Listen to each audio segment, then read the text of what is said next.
Hello guys, welcome back to my YouTube channel. Today, we're going to watch a video about 1991. Right? That's almost 30 years ago, but 4 years ago, I'm going to just play it on my channel.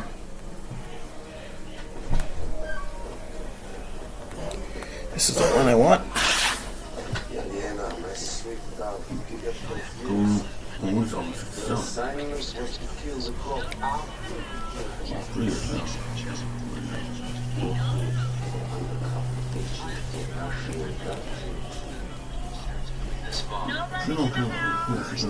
Make some adjustments. Hi, I'm Tim Allen. I'd like to tell you a little bit about my new series coming this fall. No running in the house. First, gotta make some adjustments to that TV. No. By 1991, the novelty of the new decade had mostly worn off. People had settled into the 1990s and were looking to see what was on TV. What a year it would be. Jerry Springer and Montel Williams debuted their talk shows on the same day. Michael Jackson premiered his latest music video live on 4 networks. See? And Red Fox would finally face the big one while filming an episode of his sitcom, The Royal Family. Don't even get us started on Hammerman. We're going to take you through all of the television shows, news, and events of 1991. Because this is Timeline.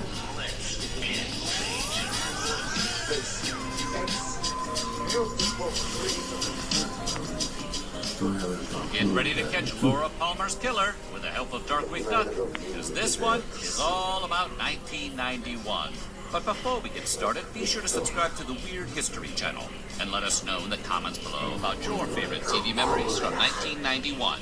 Now, are you ready to find out what everyone was watching on TV while the Soviet Union was collapsing? I wasn't just hacking around. I might play the guitar like that. ABC's TGIF was a block of interconnected sitcoms that included shows like Full House, Family Matters, and Perfect Strangers. While Family Matters was a spin-off of Perfect Strangers, the TGIF universe really began on January 25th when Family Matters and Steve Urkel showed up on Full House to help celebrate the classes. And always remember, hold your head up high. Otherwise, those suckers will swipe right off your nose. After that, Urkel popped up in at least 4 other ABC sitcoms. The TGIF universe was off and running. On February 7th, the hit series L.A. Law aired its famous Lesbian Kiss episode, He's a Crowd. The same-sex smooch, which was the first of its kind on network television, was considered controversial at the time, and a handful of advertisers pulled their commercials. It was a big deal. A big deal. It was hard for one of the actresses. It was hard all the way around. But that was nothing new for the show, which was famous for breaking taboos. I like it. But I never posted a video on this. 2 days later, SNL went live from New York with a brand new cast member, Adam Sandler. Sandler had joined the series as a writer in 1990 and made his first on-camera appearance December 8th of that year. The February 9th, 1991 episode was his first as an official member of the cast. On March 4th, Los Angeles station KTLA first broadcast a brief, grainy home video of a group of LAPD officers viciously beating an African-American man named Rodney King. Dramatic videotape obtained by Channel 5 News shows what appears to be a group of LAPD officers beating a suspect. This disturbing video sparked outrage across the country, and the subsequent acquittal of the officers involved would lead directly to the LA riots in 1992. What are you doing today? Watching all the stupid fools flying up everything. LA Law made headlines again on March 21st, when the show gave the villainous Rosalind Shays the shaft, literally. Shays, played by Diana Muldaur, was the show's primary antagonist, and was so despised by viewers that producers finally decided to off the character by having her fall down an elevator shaft mid-conversation. Rosalind's shocking and undeniably silly demise became LA Law! infamous moments. A few days later, Clarissa Explains It All debuted on Nickelodeon. The series starred Melissa Joan Hart as Clarissa Darling, a teenager with a habit of breaking the It's my channel. I post anything Retro. Question. Do I know Mom well enough to know how to make her think that she knows me? Was equally popular with girls and boys, offending some beliefs that boys would watch shows with a female lead. Marissa explains it all every Sunday at 6:30, 5:30 Central. I'm Nickelodeon. In 1989, Time Life launched the Comedy Channel, the first cable channel devoted exclusively to comedy programming. The Comedy Channel. You laugh until you stop. Comedy is our middle name. The channel, your last name, right? Yeah. A year later, Viacom launched Pod, a competitor that showed mostly sitcoms and sketch comedy shows. But it turns out the world didn't really need both. So on April 1st, 1991, the two merged into a single channel called CTV, the Comedy Network, which they would rebrand just 2 months later as Comedy Central. In 1989, journalist Katie Couric joined the cast of The Today Show as a political correspondent. And when co-anchor Deborah Norville went on maternity leave in February 1991, Couric stepped in as her temporary replacement. Only Norville, who wasn't terribly popular with audiences, never returned to her post after giving birth. And so, on April 5th, Couric became permanent co-anchor. From NBC News, this is Today with Bryant Gumbel, Catherine Couric. Position she'd keep until 2006. Sounded good. I still can't decide whether I cast it or team.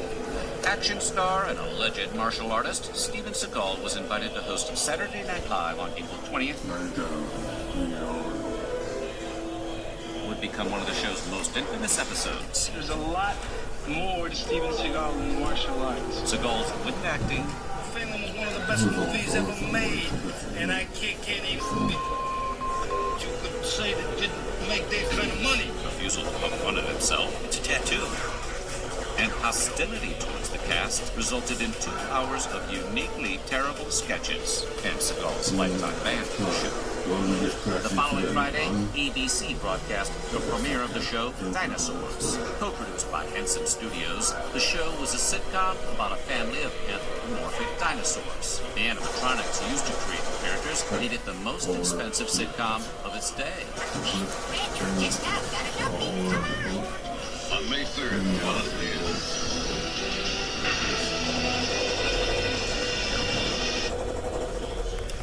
The original, Botox Cosmetic. The only product of its kind backed by over 20 years of research. the final episode. Trust us, it ends with a bang. May 3rd brought the final episode of the iconic nighttime soap opera Dallas. The series, which was famous for Larry Hagnon's portrayal of J.R. Ewing, had debuted way back in 1978 and titillated audiences with gimmicky mysteries like Who Shot J.R.? And an entire season that was revealed to be a dream. It would be survived by its spin-off Knots Landing and followed up with a handful of Dallas TV movies and a short-lived reboot in 2012. 3 weeks later, Johnny Carson, the iconic host of The Tonight Show on NBC, announced that he would be retiring. It's coming to an end, next year. I've always wanted to be a shepherd. Carson had been sitting behind the desk since 1962, when he was first introduced on camera by Groucho Marx. His replacement, frequent guest host Jay Leno, took over on May 22nd, 1992. On June 2nd, MTV threw its hat into the animation ring with the debut of Liquid Television, a showcase for offbeat animated shorts that would serve as a launching pad for future series like Beavis and Butthead and Eon Flux.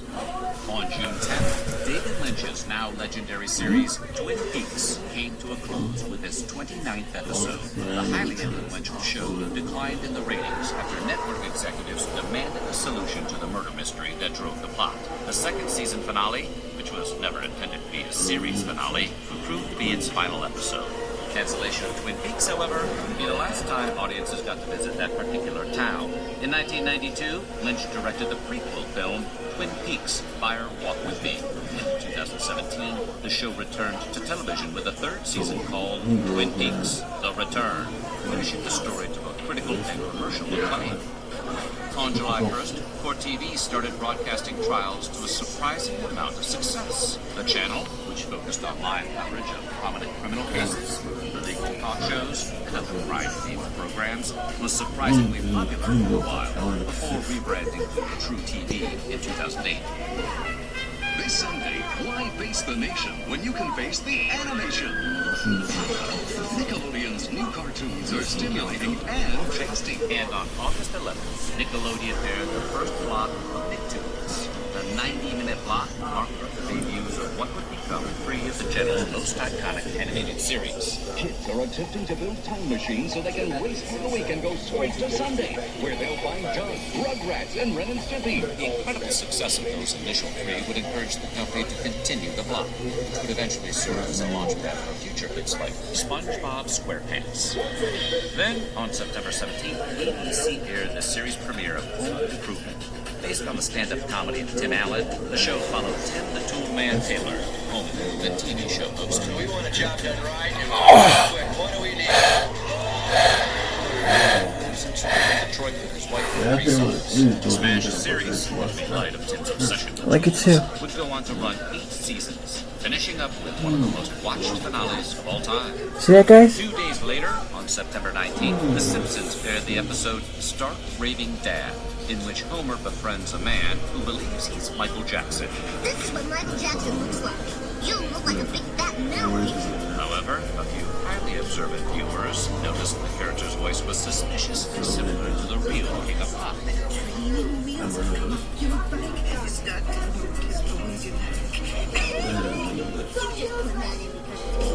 As it turns out, it was Jackson, under the pseudonym John J. Smith, for legal reasons. Back in the day, it wasn't unusual for a sitcom that was running out of steam to add a new character who was usually a cute little kid. This was the worst day of my life. And that's what the Alan Thicke sitcom Growing Pains did on September 25th, when the Seymour family took in Luke, an orphan teen played by Leonardo DiCaprio. Dreamhouse teen. Well, I never turned down an invitation from a beautiful woman. Despite being played by the future superstar, Luke wouldn't help ratings much, and the season would be the show's last. If you happen to be watching MTV's Alternative Music Showcase 120 Minutes on September 29th, you saw rock and roll history being made.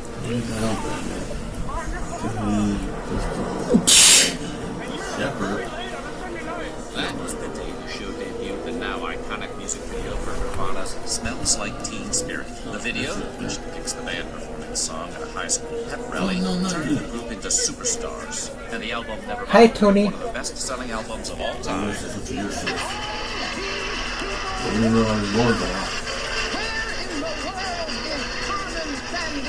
Carmen Sandiego is a tricky one to track down, but on September 30th, you could find Where Was Carmen Sandiego debuting on PBS.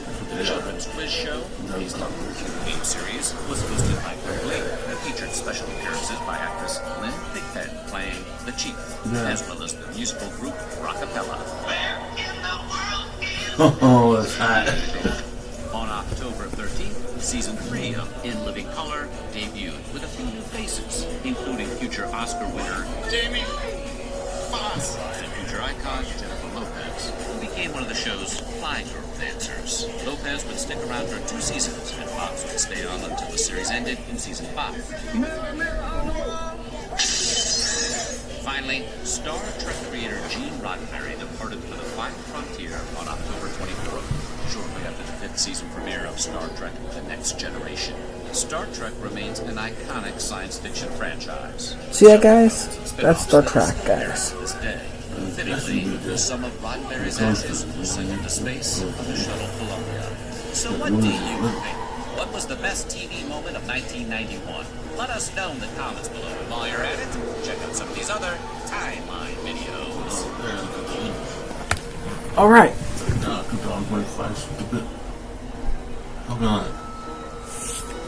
If you like,